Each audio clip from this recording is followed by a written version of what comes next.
Dahil po sa mga pagpapaputok para sa pagsalubong sa bagong taon, may mga kinailangang isugod sa ospital matapos masabugan ito.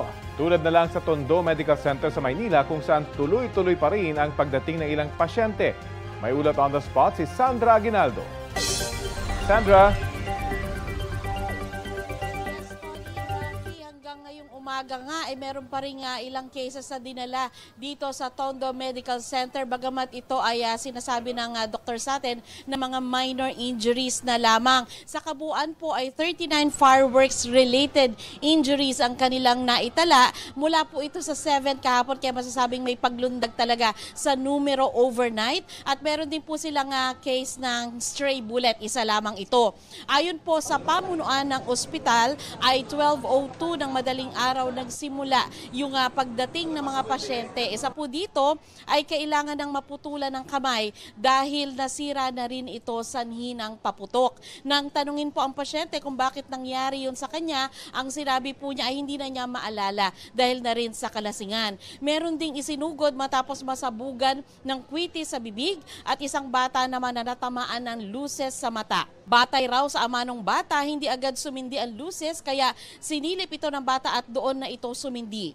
Ayon kay Dr. Nicolo Bulseco ng Tondo Medical Center, meron din silang cases ng gunshot wounds at vehicular accident dito. Naiugnay po ito sa pagsalubog ng bagong taon dahil sa karamihan dito ay yung pasyente ay nakainom o kaya lasing. Sa Dr. Jose R. Reyes Memorial Medical Center naman, mula 17 kahapon ay nasa 87 na ngayon ang isinugod sa kanila ospital dahil sa firecracker-related injuries.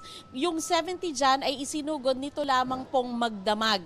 10 cases daw dito ay kailangan putulin ang kamay o kaya ay dahil ito ay nagkalasug-lasug na yung daliri. Ayon kay Dr. Wenceslao Lauderes, ang medical chief ng ospital. Nag-update din po tayo mula sa Philippine General Hospital at sinabi po sa atin na 11 cases naman po ng firecracker-related injuries ang naisugod doon sa magdamag. At inaantabayanan natin, Rafi at Connie, yung assessment naman mula sa Department of Health para naman sa pagkakabuang bilang ng mga nasaktan dahil po sa pagsalubong sa bagong taon nationwide. So yan muna po ang pinakahuling ulat mula dito sa Tondo Medical Center. Rafi, Connie? Mananatiling naka-code white alert naman ang lahat ng ospital at iba pang health facility sa bansa hanggang January 6. Ibig pong sabihin niyan, lahat ng healthcare workers ay handang rumisponde sa anumang medical emergency, anumang oras.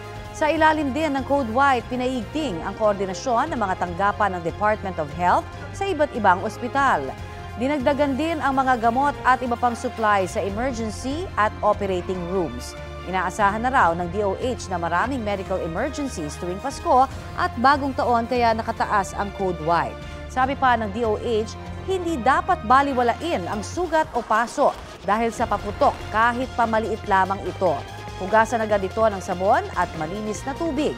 Tapalan ng gaza o malinis na tela at diinan ang bahaging may sugat para tumigil ang pagdurugo.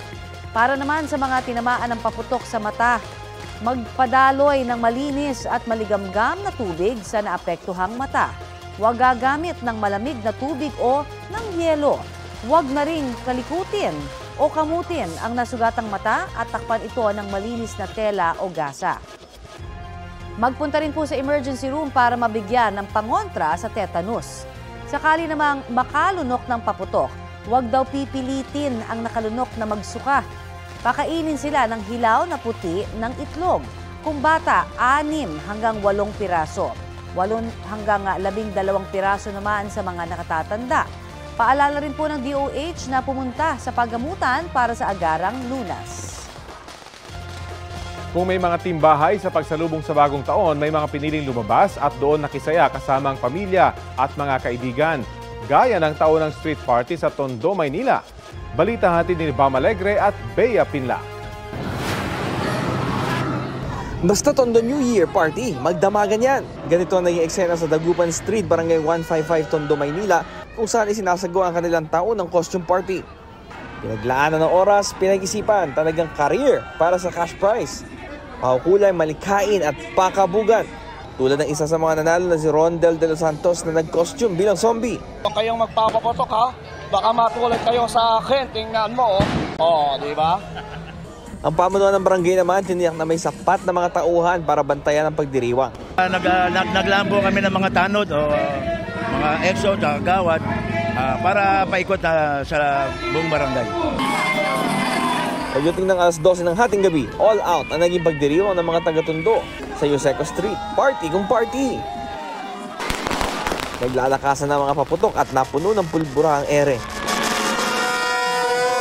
Marami naman ang pinili mag-pump up the volume na safety first ang atake. Dinaan sa ingay ng torotot, ang iba pa sa ingay ng mga sasakyan tulad ng motorsiklo. Sa Velasquez Street naman, pati ang mga nakabantay na mga fire truck naki-join sa pag-iingay sa kanilang mga wangwang habang nakabantay at nagbibigay ng fireman visibility sa pagdiriwang sa kalye. 4, 3, 2, 1, Happy New Year!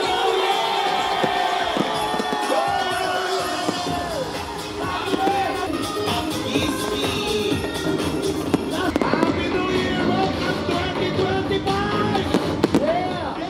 2025! Napuno ng kulay ang kalangitan. Masasayang hiyawan at kantahan sa iba't ibang sulok ng lungsod, malalakas na kantahan, tunog ng torotot at iba pang paingay sa mga kalsada at kaliwat ka ng handaan ng mga pamilya at magkakabarkada. Kanya-kanyang gimmick ang mga taga Quezon City para i-welcome ang 2025 with a bang. Sa Quezon Memorial Circle, libo-libo ang nagtipon para makiisa sa New Year Countdown. Nakijamming sa performances ng ilang OPM artists at nanood ng makulay na fireworks display. Si Nanay Virgie, kahit senior citizen na, nakakasabay pa rin sa mga tugtugan at kasiyahan sa countdown. Kasi masaya dito. Matakot kami sa patok-putok mga bata. Kaya dito na lang. Taon-taon kami dito Maganda dito kay masaya. Ang ilang apo niya, inabutan na nga ng antok kakahintay sa New Year. Matulog lang dito. Magdala-dala kami ng mga sapin. Tapos pagkain. Mayroon lang. Ang pamilya ni Lorraine dito na rin naglatag ng medianoche nila. First time daw nila na hindi team bahay ngayong salubong sa New Year. Para magbago yung namin, yung pagse-celebrate namin. Tsaka gusto rin kasi namin manood nung ngayon, yung ma-experience yung year-end party. Kakaiba talaga kasi nandito kami lahat. Tsaka merong mga banda. Mahilig din kasi sila sa banda, yung mga bata mahilig Ang iba naman, pinasigla ang mga kalsada at bahay nila sa pagsalubong sa bagong taon. Kahit simple lang daw ang handaan, ayos na basta't kasama ang mga mahal sa buhay. Masaya and then kompleto yung family namin. Kahit na konting salo-salo lang kami, masaya kami ngayong taon. Walang nagbabago sa ingay namin. Kasabay ng kabi-kabilang ingay, ang pag-asam na naway matupad ang mga hiling ngayong 2025. Maskin walang pera, basta masaya. Walang sakit. Sama-sama pa rin. Wala naman na kasi parang okay naman na lahat Maging okay kaming lahat. And makagraduate ako ngayong taon.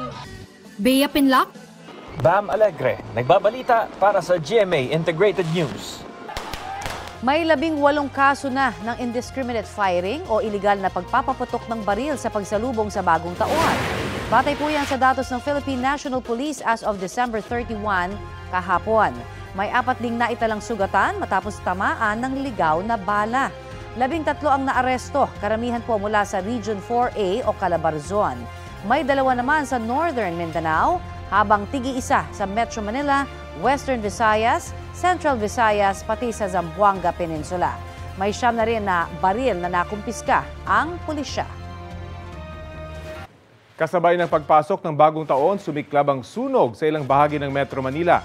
Isang commercial establishment ang kinupok ng apoy sa Barangay Flores sa Malabon. Ayon sa Bureau of Fire Protection, nag-umpisa ang sunog mag-alauna kaninang madaling araw. Napula ito bandang alas 8 ng umaga. Walang napaulat na nasaktan sa insidente at inaalam pa ang sanhi ng apoy. Nagkaroon din ng sunog sa isang bahay sa Barangay Kamuning sa Quezon City. Nahirapang makalapit ang mga bumbero dahil sa makitid na daan. Napula din naman ang sunog sa loob ng 1 oras. 3 ang sugatan. Inaalam pang kahalaga ng pinsala at pinagmulan ng apoy.